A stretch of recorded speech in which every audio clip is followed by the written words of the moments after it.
Votre enfant perd ses dents de lait. Voici pourquoi vous ne devrez pas les jeter à la poubelle et ce n'est pas pour de raisons sentimentales. Les dents de lait font leur apparition dans la bouche de tout petit aux alentours de 6 mois et non pas sans douleur. Elles tombaient quelques années plus tard pour laisser place aux dents définitives et sont généralement remplacées vers l'âge de 7 ans. Avant de commencer, n'oubliez pas de vous abonner et d'activer la cloche de notification pour ne plus jamais manquer nos prochaines vidéos. C'est parti.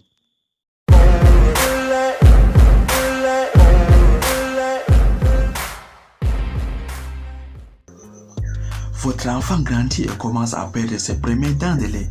Cet article risque bien de vous intéresser. Ici, nous révélons pourquoi vous devez précieusement les garder au lieu de les jeter. Spoiler alerte, ce n'est pas seulement pour des raisons sentimentales. Dents de lait, pourquoi faut-il pas les jeter? En effet, comme le rapporte le Progrès, ces données se révèlent bien plus utiles que l'on a tendance à les penser. Et les plaques ne se trouvent définitivement pas au fond d'une poubelle. Vous en doutez encore, sachez que la science l'a prouvé.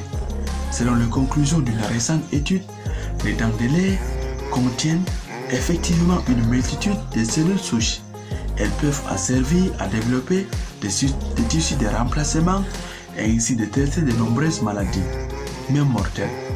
Les cellules souches contenues dans les dents de lait sont par exemple susceptibles d'être utilisées pour traiter des cancers, tels que la leucémie qui touche le sang.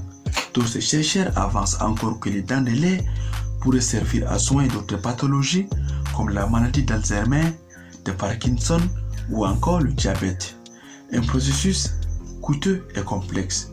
Vous l'aurez compris, le simple fait de conserver les dents de lait pourrait un jour permettre de soigner une maladie qu'un enfant ou qu'un proche aurait développée.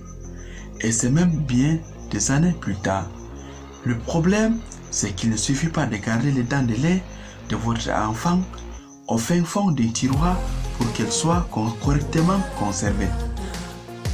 Un processus coûteux est en effet nécessaire pour stocker la pulpe dentaire dans les meilleures conditions et ainsi protéger les cellules souches.